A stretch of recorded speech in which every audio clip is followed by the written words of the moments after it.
Hello दोस्तों, DMRC chemistry classes में आप सभी का स्वागत है। जैसा कि आप लोग देख रहे हैं कि एग्ज़ाम का डेट आ चुका है कि 24 मार्च से लेकर 12 अप्रैल के बीच आप सबका एग्ज़ाम होने वाला है।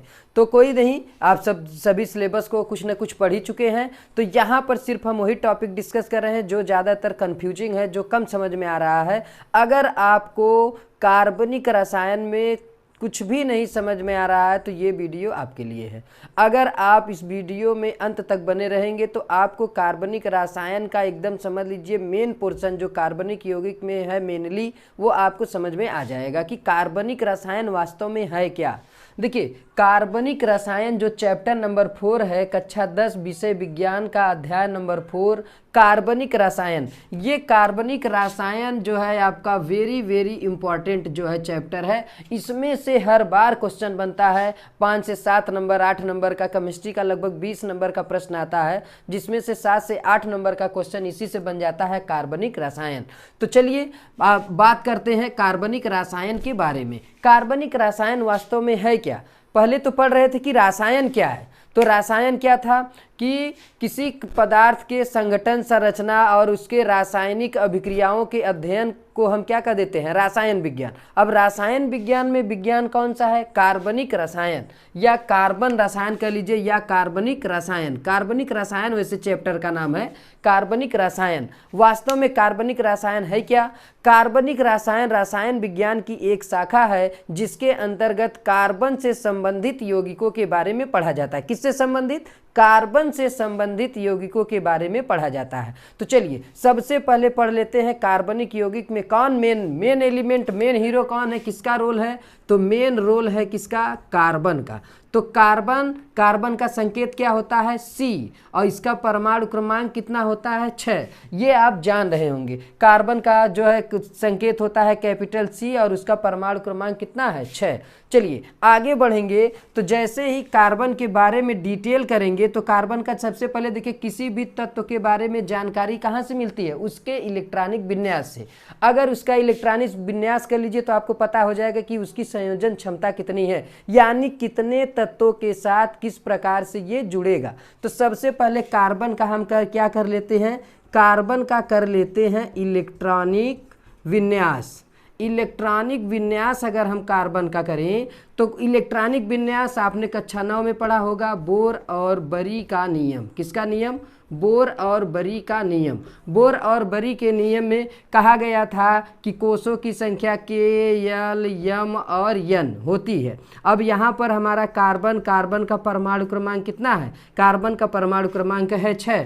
बताया गया था कि जो K वाला कोष है उसमें अधिकतम 2 इलेक्ट्रॉन, L वाले में अधिकतम 8 इलेक्ट्रॉन, M वाले में 18 और N वाले में अधिकतम 32 इलेक्ट्रॉन हो सकते हैं। ये आप पढ़ चुके हैं कक्षा 9 में। अगर हम इसका इलेक्ट्रॉनिक विन्यास करें तो कुल है कितना, 6। तो अगर 2 इलेक्ट्रॉन यहाँ आ गया तो कितना बचा, 4 ही बचा। 4 इलेक्ट्रॉन कहाँ आ जाएगा, L में। अगर 4 इलेक्ट्रॉन आ गया कहाँ पर, L कोष में, तो L कोष कार्बन का कौन सा कोष है, बाह्य कोष है। कौन सा कोष है, बाह्य कोष है। तो बाह्य कोष में उपस्थित इलेक्ट्रॉनों की संख्या को ही कौन सा इलेक्ट्रॉन कहते हैं, संयोजी इलेक्ट्रॉन। और संयोजी इलेक्ट्रॉन से ही पता चलती है उसकी संयोजकता।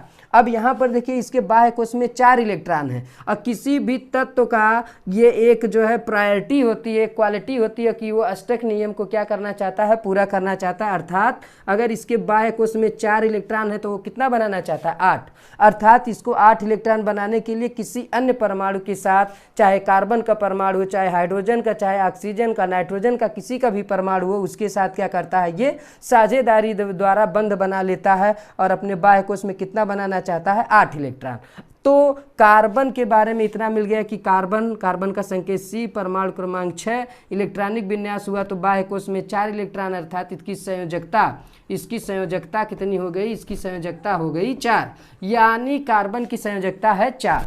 तो इसकी 4 है संयोजकता, यानी जो कार्बन है वो कैसा है, चतुष्क संयोजकता प्रदर्शित करने वाला यौगिक है। एग्जाम में यही प्रश्न आता है कि कार्बन चतुष्क संयोजकता प्रदर्शित करता है, उस पर टिप्पणी लिखिए। तो यही आपको लिख देना होगा, कार्बन संकेत है C, परमाणु क्रमांक 6, इलेक्ट्रॉनिक विन्यास 4। सभी जो है तत्व अपने बाह्य कोष में कितना इलेक्ट्रॉन बनाना चाहते हैं, 8। इसे कौन सा नियम कहते हैं, अष्टक नियम कहते हैं। तो ये 4 किन्हीं अन्य परमाणुओं के साथ जुड़कर 8 अपना अष्टक पूरा करता है, इसलिए इसकी संयोजकता कितनी हो गई 4, यानी कार्बन चतुस्क संयोजी क्या है, तत्व का परमाणु है। तो उसके आगे और बढ़ेंगे, क्या मिलने वाला है देखते हैं। तो आगे आप बढ़ेंगे तो कार्बन कितना संयोजकता वाला हो गया, 4 संयोजी हो गया, यानी 4 संयोजकता प्रदर्शित करता है। अब इसके बाद तुरंत ही स्टार्ट हो जाता है कि जो कार्बन की संयोजकता 4 है तो वो चतुष्क संयोजी है। तो चलिए चतुष्क संयोजी है तो किस प्रकार से उसकी संयोजकताओं के बारे में डिटेल करते हैं ना, किस प्रकार के यौगिकों को अब ये बनाएगा। देखिए आगे पढ़ेंगे, जैसे ही कार्बनिक यौगिक तो कार्बन से संबंधित यौगिक हैं। जैसे देखिए अगर आपसे कहे कि कार्बनिक यौगिक क्या है, उसकी परिभाषा लिखिए। उदाहरण तो कार्बनिक यौगिक CH4 मीथेन या C2H6 या फिर CH3OH या फिर जो भी आपको इत्यादि आप कर लीजिए, जो भी आपको लगभग एग्जाम्पल याद है किससे संबंधित, कार्बन से संबंधित। कार्बन का जो यौगिक है उसे हम क्या कह देते हैं, कार्बनिक यौगिक। और आगे बढ़ेंगे, आपके मन में ये भी चल रहा होगा कि CO2 भी तो कार्बनिक यौगिक है, CO भी कार्बनिक यौगिक है, H2SO या फिर H2SO4 नहीं, Na2CO3 भी, इसमें भी तो कार्बन है, ये भी कार्बनिक यौगिक होना चाहिए। तो यहाँ पर देखिए कार्बन तो है, यहाँ पर कौन से यौगिक है, यहाँ पर अकार्बनिक तत्व एलिमेंट है, इसलिए ये जो है अकार्बनिक के अंतर्गत इनको रखा गया है। जबकि कार्बनिक यौगिक कौन है, तो कार्बनिक यौगिक आपके ये सब है, तो इसको हम मिटा देंगे। आगे बढ़ेंगे, ये भी कार्बन का ही यौगिक है। मेन रोल इसमें कार्बन का, कार्बन और ऑक्सीजन दोनों का, यहाँ सोडियम का भी है ना, तो मेन रोल जब निभाएगा कार्बन तो उसे आप क्या कहोगे, कार्बनिक यौगिक। आगे बढ़ेंगे, कार्बनिक यौगिक का थोड़ा सा विश्लेषण करेंगे कि कार्बन चतुष्क संयोजी है, 4 संयोजकता। अब यहीं पर देखिए चतुष्क संयोजी जब संयोजकता आ जाता है तो यहीं पर प्रश्न पूछता है कि कार्बनिक यौगिकों की संरचना बनाइए। कार्बनिक यौगिकों की क्या बनाइए, संरचना। तो देखिए कार्बनिक यौगिकों की संरचना हम आपको यहीं पर बता देते हैं कि कार्बनिक यौगिकों की संरचना, तो कार्बनिक यौगिकों की संरचना तो कौन सी संरचना, लुईस बिंदु संरचना। कौन सी संरचना, लुईस बिंदु संरचना बनाइए या लिखिए, एग्जाम में प्रश्न आता है। जैसे आपसे कह देगा कि लुईस बिंदु संरचना बनाइए किसका, CH4 का बनाइए। लुईस बिंदु संरचना बनाइए किसका, बनाइए CO2 का बनाइए। लुईस बिंदु संरचना बनाइए CH3OH का बनाइए। तो ये सब आपको कह देगा लुईस बिंदु संरचना। तो आपने अभी देखा कि कार्बन की संयोजकता कितनी है, 4। ये चारों तरफ से इसके पास क्या है कि चारों तरफ से एक एक एलिमेंटों यानी तत्व के परमाणुओं द्वारा ये क्या कर सकता है, जुड़ सकता है। एकल बंध भी बना सकता है, डबल बंध और ट्रिपल बंध भी बना सकता है। चलिए अब विश्लेषण करेंगे कि CH4 की संरचना क्या होगी। देखिए कार्बन, देखिए कार्बन यानी अगर इसके बारे में बात करें तो यहाँ पर कार्बन है, कार्बन का अगर इलेक्ट्रॉनिक विन्यास करेंगे तो 2 और 4 K, L, M और N। और कौन जुड़ रहा है, हाइड्रोजन। तो हाइड्रोजन का परमाणु 1, इसके बाह्य कोश में कितने इलेक्ट्रॉन, 1 इलेक्ट्रॉन। ये कितना बनाना चाहता है, हाइड्रोजन अपने बाह्य कोश में 2 बनाना चाहता है, क्योंकि अक्रिय गैस संरचना कौन सी है, हीलियम। और ये अपने बाह्य कोश में कितना इलेक्ट्रॉन बनाना चाहता है, 8। ये क्यों बनाना चाहता है, अष्टक नियम का पालन करने के लिए। अगर ये अष्टक नियम 8 अपने बाह्य कोश में बना लेगा तो कार्बन कैसा हो जाएगा, अस्थाई। देखिए कोई भी व्यक्ति हो या कोई जानवर हो, जो भी है, सब अपने आप को क्या बनाना चाहते हैं, कंफर्टेबल जोन में जाना चाहते हैं, मतलब अपने अस्थायित्व को प्राप्त करना चाहते हैं। अगर इसके बाह्य कोश में 8 इलेक्ट्रॉन हो जाएगा तो इसका अष्टक पूरा हो जाएगा, अर्थात ये अस्थाई हो जाएगा, मतलब इसको किसी के साथ जुड़ने की कोई ज़रूरत नहीं है। जब इसका अष्टक कैसा हो जाएगा, पूरा।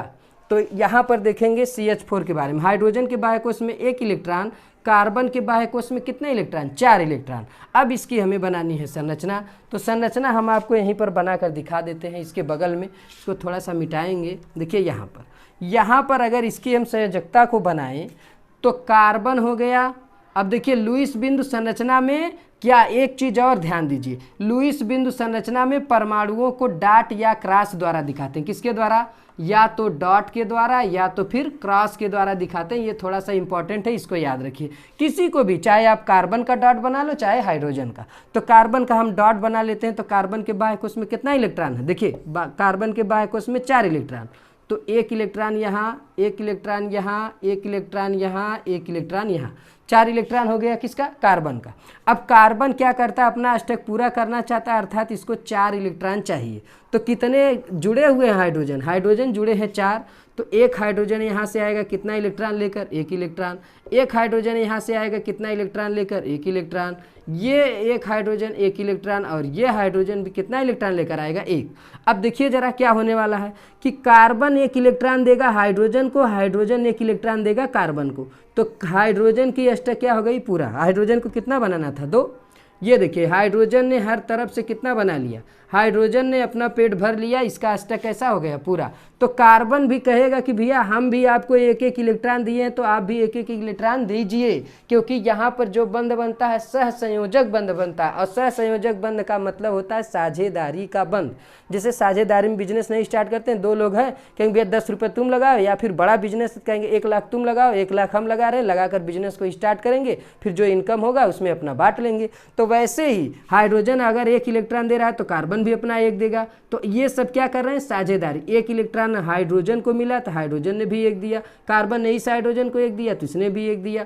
तो ये दो दो दो दो अपना तो पूरा कर लिए ना, 2 इसमें देखो 2 2 सबका हो गया। ये क्या कहेगा कि हमने आपको एक दिया तो एक आपका लेंगे, एक आपका, एक आपका और एक आपका। तो इसके अष्टक में कितने इलेक्ट्रॉन आ गए, इसके आ गए देखिए 2 2 4 2 6 2 8। तो इसके बायकोष में 8 इलेक्ट्रॉन आ गए, तो इसका अष्टक कैसा हो गया, पूर्ण हो गया। तो ये स्ट्रक्चर कैसा बनाता है, किस प्रकार से ये बना लेता है, देखिए कार्बन जहाँ पर 2 इलेक्ट्रॉन, एक इलेक्ट्रॉन कार्बन का एक इलेक्ट्रॉन हाइड्रोजन का, जहाँ 2 इलेक्ट्रॉन बनते हैं वहाँ एक बंध बनता है, यहाँ पर भी एक, यहाँ पर भी एक और यहाँ पर भी एक। तो ये बन गया क्या, CH4 अपना एक एक इलेक्ट्रॉन जोड़कर इस प्रकार के स्ट्रक्चर को बना देता है। वास्तव में हम लोग सोचते हैं कि ऐसा ही स्ट्रक्चर बनेगा, लेकिन इसका स्ट्रक्चर ऐसे आप बनाकर दिखा सकते हैं, लेकिन हायर क्लासों में आपको जो है वेस्पर थियरी और बड़े बड़े संकरण उंकरण आ जाता है, तो उसमें यहाँ पर दिखाया गया है। इसको हम थोड़ा सा रफ करेंगे, मिटाएंगे, रफ नहीं इसको मिटा देंगे, और आपको हम बता दें कि किस प्रकार से ये बनाता है। तो ये ज़्यादातर आप देखेंगे कि कहा है कि मीथेन की संरचना चतुष्फलकी होती है, विवेचना कीजिए। तो यहाँ पर कार्बन, यहाँ पर हाइड्रोजन, यहाँ पर हाइड्रोजन इस प्रकार से, ये हाइड्रोजन इस प्रकार से, ये हाइड्रोजन इस प्रकार से जुड़ता है, और ये इस प्रकार से ऐसे यौगिक जुड़ते हैं। और इनके प्रत्येक आपको देखने में लग रहा होगा कि इसके बीच की दूरी बहुत ज़्यादा है, इसके बीच की दूरी बहुत कम है, लेकिन यहाँ पर सभी कार्बन और हाइड्रोजन के बीच 109 अंश और 28 मिनट का क्या बनता है, कोण बनता है। और इस संरचना को क्या कहते हैं, संरचना को कहते हैं चतुष्फलकीय संरचना। कैसी संरचना, चतुष्फलकीय संरचना। चतुष माने 4, फलक माने 4 फलक वाला, 1 फलक 2 फलक 3 फलक और 4 फलक। तो मीथेन की संरचना कैसी होती है, चतुष्फलकी होती है। और कार्बन हाइड्रोजन के बीच कैसा बंध बनता है, एकल बंध। और आपको जहाँ पर एकल बंध मिलता है ये सभी बंध सिग्मा बंध होते हैं। कैसे बंध होते हैं, सिग्मा। तो यहाँ पर सभी बंध कैसे बनते हैं, सिग्मा। अगर पूछ ले CH4 में कितने सिग्मा बंध है, तो 1 2 3 4, 4 सिग्मा बंध है किसमें, मीथेन में। ये हो गया इसका स्ट्रक्चर। अब आगे देखिए, ये आप लिखते रहेंगे, समझते रहेंगे तभी आएगा। देखिए बैठ के खाली वीडियो देखेंगे और थोड़ा सा देखकर उसको स्किप कर जाएंगे, कुछ समझ में नहीं आएगा। अगर आपको पढ़ना है तो अच्छे से इसको देखते रहिए, समझते रहिए, बनाते रहिए। नहीं आ रहा है तो और कमेंट कीजिए कि नहीं समझ में आ रहा है सर, इसको फिर से बताइए। तो इसको हम मिटा रहे हैं। देखिए फिर यहाँ पर एक और दिया है एग्जाम्पल आपको। हर बार कार्बन की संयोजकता बायकोष में कितने इलेक्ट्रॉन, 4। हर बार ये कितनी साझेदारी करेगा, 4 इलेक्ट्रॉनों से। तो चलिए इसके बाद कार्बन के साथ कौन आ रहा है, ये वाला कंप्लीट हो गया। अब कार्बन के साथ चलिए हम CO2 का बनाएंगे, फिर CH3OH का। तो CO2 का संरचना हम बनाते हैं। आप देखिए, अगर देखें CO2 तो यहाँ पर कौन कौन परमाणु है, एक तो है कार्बन, कौन है, एक है कार्बन। चलिए भैया कार्बन है तो कार्बन का कितना होता है, परमाणु क्रमांक 6। दूसरा कौन है, ऑक्सीजन। तो ऑक्सीजन का परमाणु क्रमांक कितना है, 8। सबसे पहले तो जो परमाणु जुड़े हैं उनका क्या करते हैं, इलेक्ट्रॉनिक विन्यास, और देखते हैं कि उसकी संयोजकता कितनी है, 1 है 2 है 3 है 4 है। तो इसका तो जानते हैं कार्बन का कि हमेशा 4 है। इसका देखिए, अगर 2 के बाद कितना, 6। कैसे पता चला, क्योंकि यहाँ पर 2 8 18 और 32, यही तो रूल काम करेगा। तो कितना भर सकते हैं, अधिकतम 8। अभी तो 2 और 6 है, तो इसमें कितने इलेक्ट्रॉन हो गए, 6। अब कहेंगे कि इसके बायकोष में 6 इलेक्ट्रॉन है तो इसकी संयोजकता 6 है। नहीं कह सकते हैं 6। देखिए कैसे आपको समझना है कि इसको बनाना कितना है, 8। अगर इसको 8 बनाना है तो इसके पास कितने इलेक्ट्रॉन है, 6। तो यानी इसको चाहिए कितना, इसको इलेक्ट्रॉन चाहिए बस 2। कितने इलेक्ट्रॉन चाहिए, 2। तो अर्थात इसकी संयोजकता कितनी हो जाएगी, 2। 6 से कितना बना लेगा, 8।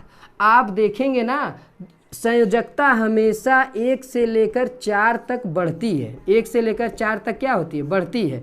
फिर 4 से लेकर 1 तक या 0 तक क्या होती है, घटती है।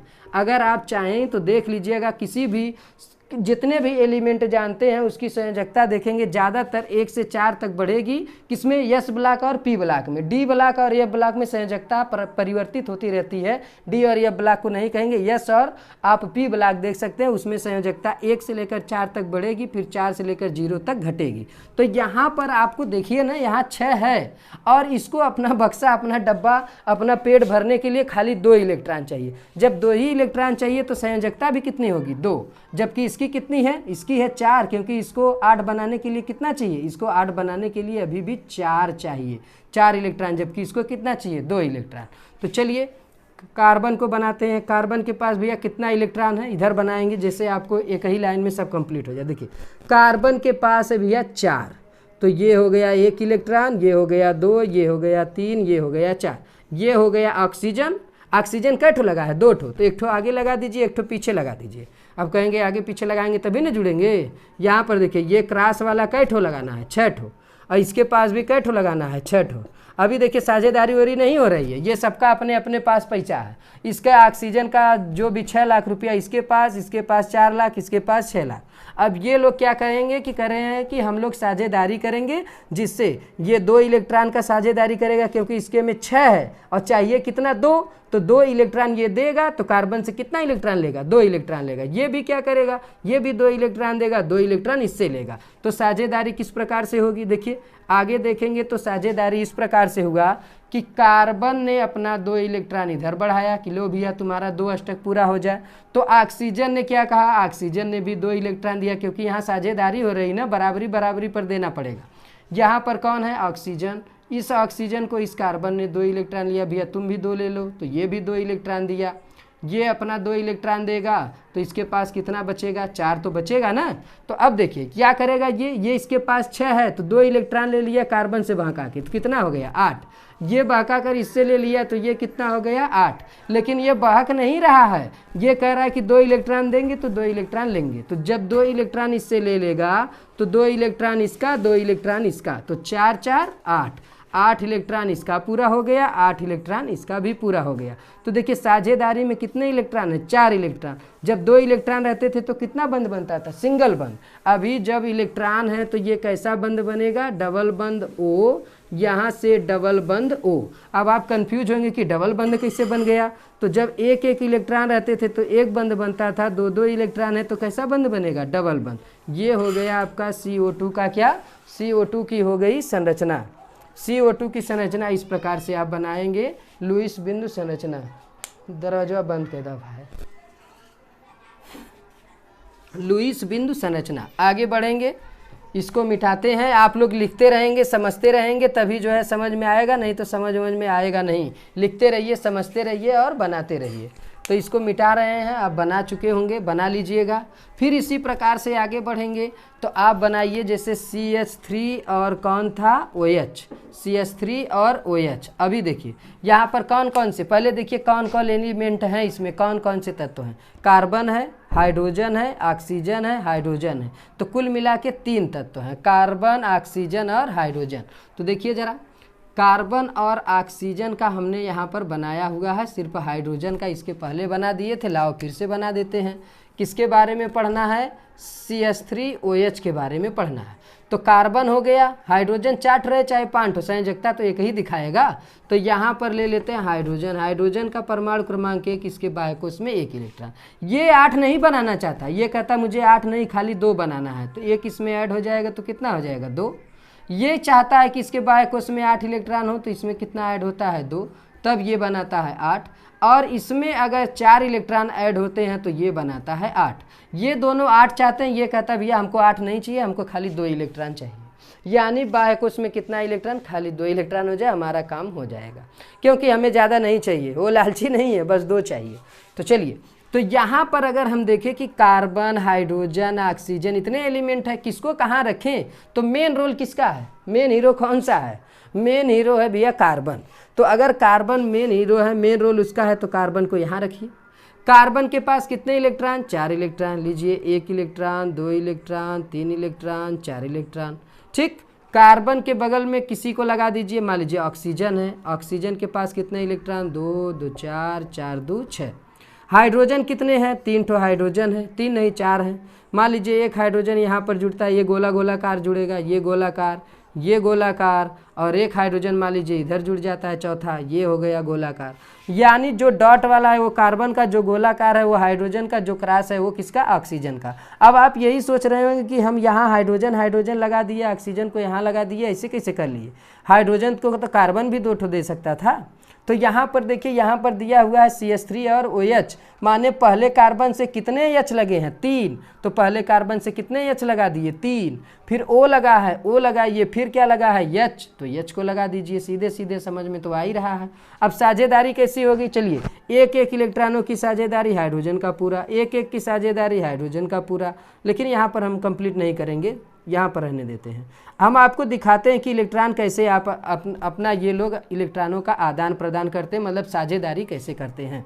ये वाला कार्बन एक हाइड्रोजन को 1 इलेक्ट्रॉन देता है, ये हाइड्रोजन अपना 1 इलेक्ट्रॉन देता है, ये कार्बन अपना इलेक्ट्रॉन इस हाइड्रोजन को देता है, तो ये हाइड्रोजन अपना 1 इलेक्ट्रॉन देता है। हाइड्रोजन को कैसे दिखा रहे हैं, 0 से। ये हाइड्रोजन भी इसी तरह साझेदारी करता है, क्योंकि पहले कार्बन से कितने हाइड्रोजन है, 3 हाइड्रोजन है। फिर सामने कौन देता है, ऑक्सीजन, एक कई इलेक्ट्रॉन इसके पास बचा है ना, 1 देगा, तो ऑक्सीजन भी इतना चालाक है, 2 थोड़ी ना देगा, कहेगा 1 दिए हो तो 1 ही लो, 1 इलेक्ट्रॉन साझेदारी कर लेगा। अगला इलेक्ट्रॉन ये ऑक्सीजन इधर देगा, तो कौन देगा, यहाँ से हाइड्रोजन 1 इलेक्ट्रॉन अपना दे देगा। देखो अब कंप्लीट करो जरा, कहाँ से कंप्लीट करोगे, हाइड्रोजन को देखो, इसको 2 चाहिए, हो गया कंप्लीट, इसको 2 चाहिए, हो गया कंप्लीट, ये भी 2, यहाँ पर भी कितना हो गया, 2। अब ध्यान से देखो, कार्बन 2, 2 4, 4 2 6, 6 2 8, इनसे साझेदारी करके इनका इलेक्ट्रॉन ले लेगा, तो कितना इलेक्ट्रॉन हुआ, 2 2 4 2 6, 6 2 8। अब इसका देखो, यहाँ पर 1 इलेक्ट्रॉन इनको दिया तो 1 इलेक्ट्रॉन लेगा, 2 यहाँ 2 यहाँ, 4 4 2 6, 6 2 8, यानी ऑक्सीजन का भी अष्टक कैसा हो गया, पूरा हो गया। अब ये जुड़ता कैसे है, देखिए हर जगह इलेक्ट्रॉन कितने हैं, 1 इलेक्ट्रॉन इसका, 1 इलेक्ट्रॉन है, यानी 2 2 इलेक्ट्रॉन है ना, 2 2 इलेक्ट्रॉन साझेदारी में लिए हैं, तो कैसा बंद बनेगा, सिंगल बंद बनेगा, अर्थात कार्बन H H H, बीच में कैसा एकल बंद, देखिए CO2 में डबल बंद, क्योंकि 2 2 इलेक्ट्रॉनों की साझेदारी थी, यहाँ 1 1, तो एकल बंद बनेगा O, फिर से बनेगा H। तो ये हो गई संरचना किसका, CH3OH का। तो देखिए कार्बन के संयोजकता के बारे में पढ़ लिए कि कार्बन की संयोजकता होती कितनी है, 4 होती है। किस प्रकार से ये लुईस बिंदु संरचना बनाता है, अगर आपका कोई भी कन्फ्यूजन है इस वीडियो को देखिए, इत्मीनान से आपको समझ में आ जाएगा कि संरचना किस प्रकार से बन रहा है, कौन कितना दे रहा है, कौन कितना ले रहा है। आपका ये हो जाएगा लुईस बिंदु संरचना, ये आपका यहाँ तक कंप्लीट हो गया। अब देखिए, अब जो मेन पोर्शन स्टार्ट होता है, अब थोड़ा सा और आगे बढ़ेंगे। जैसे ही आगे आप बढ़ते हैं, आपको एक टॉपिक और मिल जाती है, कार्बन के अपर रूप। क्या मिल जाता है, कार्बन के अपर रूप। ये जो कार्बन है ना, कार्बन, ये मिल जाता है आपके कार्बन के अपर रूप। अपर रूप एलोट्रॉपी कहते हैं अंग्रेजी में, कार्बन के अपर रूप। अब जरा देखिए हम ऐसे क्यों बना रहे हैं। कार्बन के अपर रूप का मतलब कार्बन किन किन रूपों में पाया जाता है, तो शायद आप जानते होंगे, पढ़े तो है ही थोड़ा बहुत। तो कार्बन को देखे होंगे, कार्बन का कोयला आता है, कोयले के बाद कोक आता है, कोयला, कोक, या फिर आप लोगों ने नाम सुना होगा लैंप ब्लैक। क्या नाम सुने हैं, लैंप ब्लैक। ग्रेफाइट का नाम सुना होगा, हीरा का नाम सुना होगा, फुलेरिन का नाम सुना होगा। कार्बन, ग्रेफाइट और फुलेरिन आपके सिलेबस में है, उसको डिटेल में आपको पढ़ना है, बाकी को उतना ज़्यादा नहीं पढ़ना है। तो जो कार्बन होता है, कार्बन सी, इसके जो अपरूप होते हैं 2 प्रकार के होते हैं। एक होता है अक्रिस्टलीय, कैसा, अक्रिस्टलीय, और दूसरा कैसा होता है, क्रिस्टलीय। दूसरा कैसा होता है, क्रिस्टलीय। अक्रिस्टलीय वाले में बहुत ज़्यादा चमक नहीं होती, क्रिस्टलीय वाले में चमक होती है। ये जो है लघु परा, ये दीर्घ परासी, ये लघु परासी, ये सब चीज़ें नहीं समझ में आएगा, इंटर में समझ में आएगा। अभी सिर्फ ऐसे समझो, ये कैसा है, क्रिस्टलीय, अक्रिस्टलीय, और ये कैसा है, क्रिस्टलीय। माने ऐसा यौगिक जिसमें उसकी चमक हो, और जो थोड़ा मजबूत हो, रिजिड हो, जिसका गलनांक क्वथनांक थोड़ा उच्च हो, उसे आप क्या कह सकते हो, क्रिस्टलीय। क्रिस्टलीय वाले में आप देखेंगे तो इसका उदाहरण बनता है, क्रिस्टलीय वाले का उदाहरण आपका बन जाता है कौन कौन, आपका बन जाता है ग्रेफाइट, हीरा, और आपके सिलेबस में है फुलेरीन इत्यादि, और भी हैं इत्यादि। इतना आपका मेनली बनता है कौन सा, क्रिस्टलीय वाला। अक्रिस्टलीय वाला आप कह सकते हैं कौन सा, सीधे सीधे कोयला कह दीजिए, लैंप ब्लैक कह दीजिए, कोयला हो गया, लैंप ब्लैक हो गया, और आप कह सकते हैं कोक, ये सब इत्यादि ये सब कैसे हैं, अक्रिस्टलीय, इनमें कोई चमक नहीं होती है। ग्रेफाइट को देखते हैं ना, ग्रेफाइट पेंसिल में जो लगा होता है देखिए चमकता है। हीरा को देख रहे हैं, हीरा एकदम अच्छे से चमकता है, मूवी में देखे होंगे, डायरेक्टली देखने को तो मिलता नहीं है। पिक्चर में देखते हैं, हीरो लेकर भाग रहा होगा, गुंडा लेकर भाग रहा होगा, कौन लेकर भाग रहा होगा, क्या लेकर भागते हैं, हीरा। हीरे को देखेंगे, हीरा जब भी देखते हैं एकदम चमचमाता हुआ दिखेगा आपको, यानी इसमें चमचमाने का गुण, यानी पूरी तरह चमकने का गुण, शाइनिंग करने का गुण क्या है, पूर्ण आंतरिक परावर्तन के कारण, प्रकाश जो आता है उसका पूर्ण आंतरिक परावर्तन करने के कारण हीरा पूरी तरह से क्या करता है, चमकता है। फुलेरीन नहीं देखे होंगे, फुलेरीन एक नए प्रकार का कार्बनिक यौगिक है, वैज्ञानिकों द्वारा बनाया गया है। यहाँ पर देखिए कोयला देख रहे हैं, उसमें बहुत ज़्यादा चमक नहीं होती है, लेकिन रंग उसका होता है काले रंग वाला। यहाँ पर लैंप ब्लैक देखे ही होंगे। कोक माने देखिए, कोक जो है पढ़ेंगे आप जो है ना धातु अधातु वाले में, कुछ आपको उसमें बताए होंगे कोक के बारे में। तो यहाँ देखिए ये सब तो क्लियर हो गया कि दो प्रकार की अपरूपता दिखाता है, कौन कौन, ये दिखाता है अक्रिस्टलीय और क्रिस्टलीय। वास्तव में अपरूपता है क्या, अपर रूप है क्या, तो अपर रूपता ना एल्लोट्रॉपी कहते हैं, एल्लोट्रॉपी कहते हैं शायद इंग्लिश में, एल्लोट्रॉपी कहते हैं अपर रूपता। तो अपर रूपता क्या है कि जब कोई तत्व या पदार्थ दो या दो से अधिक प्रकार के रूपों में पाया जाता है, तो वे जो एक दूसरे के अलग अलग रूपों में पाया जाता है। देखिए इसका डिफिनीशन अगर स्टैंडर्ड बनाना हो तो कहेंगे कि जब कोई तत्व या पदार्थ दो या दो से अधिक रूपों में पाया जाता है, जिसके भौतिक और रासायनिक गुणधर्म कैसे होते हैं, भिन्न भिन्न होते हैं, वे पदार्थ एक दूसरे के क्या कहलाते हैं, अपर रूप कहलाते हैं। और अपर रूप कहलाते हैं, इस गुण को क्या कहते हैं, अपर रूपता। और जो पदार्थ हैं वो एक दूसरे के कैसे हैं, अपर रूप। जैसे कहते हैं ना हम शकल, एक दूसरे के सेम शकल वाले को क्या कहते हैं, हम शकल। वैसे ही यहाँ पर क्या होता है, किसी एक ही पदार्थ का, जैसे कार्बन का ही है, जो कोयला है, लैंप ब्लैक है, कोक है, ग्रेफाइट है, हीरा है, फुलेरीन है, ये सब हैं, ये सब इसके अपर रूप हैं। और अपर रूप गुण दिखाने के लिए उसी को क्या कह देते हैं, अपर रूपता कह देते हैं। तो ये आपके सिलेबस में 3 टाइप का ये आपको पढ़ना है, ग्रेफाइट, हीरा और फुलेरीन। तो ग्रेफाइट के बारे में आप लोगों ने देखा होगा, ग्रेफाइट के बारे में थोड़ा बहुत पढ़ा भी होगा। चलिए हम थोड़ा सा ग्रेफाइट को जो है आपको बता देते हैं। ये देखिए 3 अपर रूप है ग्रेफाइट, हीरा और फुलेरीन का। इसके बारे में लिटरेचर है, उसका डिटेल आप पढ़ लीजिएगा, देखिएगा क्या क्या आपको दिया है। यहाँ पर थोड़ा सा और आगे बढ़ेंगे हम, तो आपको बताने वाले हैं ग्रेफाइट के ही बारे में। देख लीजिए ग्रेफाइट किस प्रकार से कैसे क्या करता है। ग्रेफाइट, हीरा और फुलेरीन, यही है ना। देखिए जो ग्रेफाइट होता है हमारा, ग्रेफाइट होता है, ग्रेफाइट जो होता है ये कैसा होता है, अगर इसको देखेंगे ये काले भूरे रंग का पदार्थ होता है और विद्युत का चालक होता है। जबकि कार्बन के अन्य अपर रूप क्या हैं, विद्युत के कैसे होते हैं, कुचालक होते हैं। और ये कैसा होता है, विद्युत का कैसा होता है, चालक, क्योंकि इसकी एक संयोजकता फ्री रहती है। यानी जब कार्बन कार्बन परमाणु जुड़ते हैं तो एक संयोजकता इसकी फ्री रहती है, यानी मुक्त रहती है, खाली रहती है। इसीलिए ग्रेफाइट में क्या होता है, विद्युत धारा का प्रवाह बहुत तेज़ी से होता है। आप लोगों ने देखा होगा पेंसिल के नोक को अगर इलेक्ट्रिसिटी में लगाएंगे तो उसमें से करंट का प्रवाह बहुत तेज़ी से होता है।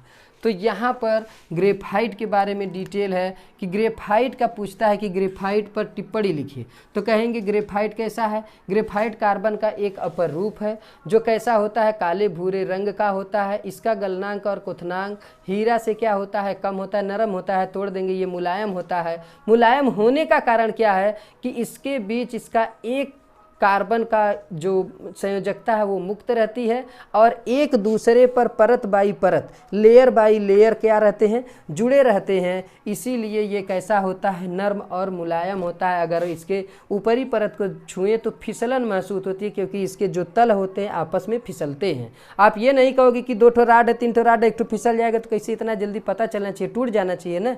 इनके बीच का देखिए स्पेस बहुत कम होता है, वो आपको पता ही नहीं चलेगा, लेकिन टूटता नहीं है। जैसे देखिए कार्बन की संयोजकता 4 है, इसी प्रकार से देखिए ग्रेफाइट जुड़ा होता है।